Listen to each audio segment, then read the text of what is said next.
A very warm welcome to one and all present over here. Myself Sanjeev Kumar, roll number 6090, TYBCA Division B. Today I am going to explain you about Ad Rotator in ASP.NET. First of all, let's talk about Ad Rotator. Ad Rotator is a control in ASP.NET that is all about ads in web pages. It displays a number of ad images and rotate them or load them when a page is refreshed. The ASP.NET Ad Rotator control uses an XML file, or we can use database to store the ads and the information. In simple word, we can say that Ad Rotator control is used to display advertisement in a web page. We can display number of ad in our web page according to our requirement with the help of Ad Rotator. Generally, we use an XML file to store the detail or information of the ads. We can also connect it with the database. We just have to take the advertisement from the table and we can attach it with Ad Rotator. In this video, I'm going to use XML file. So let's see a program of Ad Rotator. First of all, we have to create an XML file. So click on Add New Item. Over here, you have to select the XML file. You can rename this file name.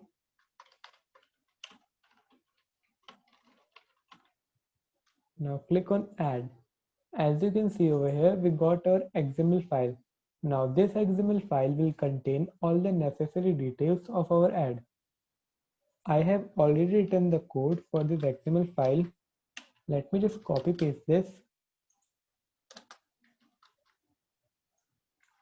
Over here, first of all, I have taken advertisements as the root element. Here is the starting of this root element, and here is the ending of this root element. Inside that, I have taken 3 ads. The first ad will start from here and it will end over here.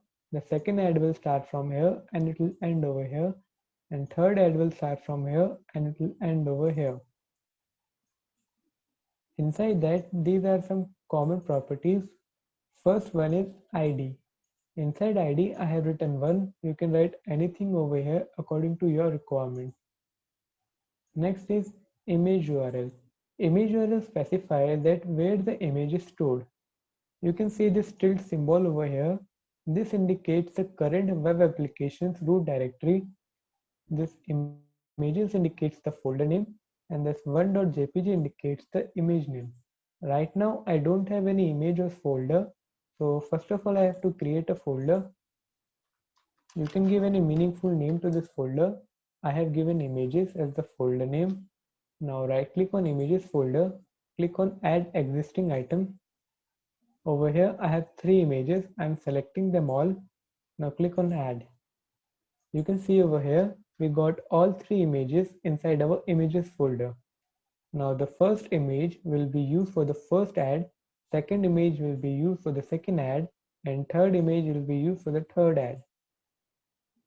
Next is alternate text. We use alternate text suppose for some reason the image is missing. Now in that case, this text will be visible, image not found. Next is navigate URL.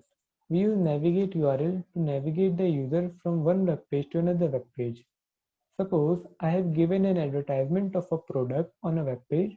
So when user will click on that advertisement, user will be navigated to the actual website of that product where user will get all the necessary details about the product. Next is impressions. The higher impression you will set, the more frequently that particular ad will be displayed on your web page.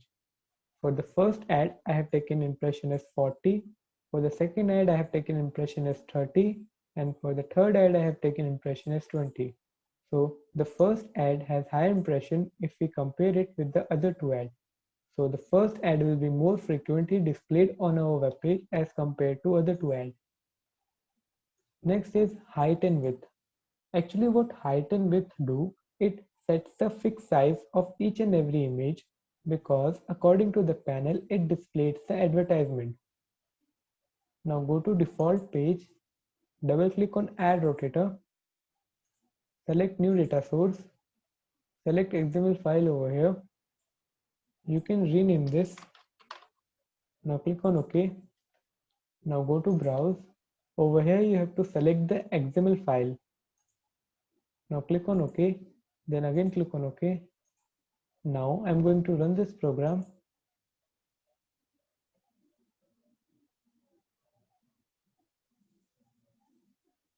Over here you can see when I'm refreshing this web page, we are getting different images. Actually what happens in the actual website, images are refreshed automatically with the help of Ajax technology. But over here I have not used the Ajax technology, so that's why I have to refresh this web page manually again and again. If I click on this image, you can see over here we have navigated to a web page. If I click on this image, again we have navigated to another web page. If I click on this image, then again we have navigated to another web page.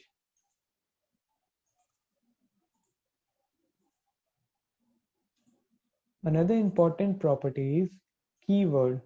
Over here I have taken 3 keywords. For the first ad I have taken keyword as computer. For the second ad I have taken keyword as shopping. And for the third ad I have taken keyword as phones. Suppose I have 10 advertisement and 5 of them has keyword as computer. So if I want to display only that advertisement whose keyword is computer, so I can do that with the help of keyword filter property of ad rotator. To do that, go to default page, right click on ad rotator, go to properties. Over here you can see keyword filter. I'm going to write computer over here. Now I'm going to run this program.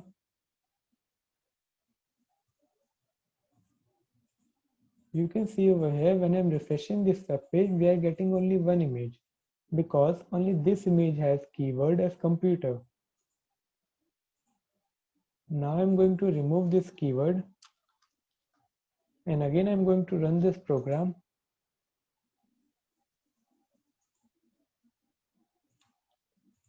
Now you can see over here when I'm refreshing this web page, we are getting different images.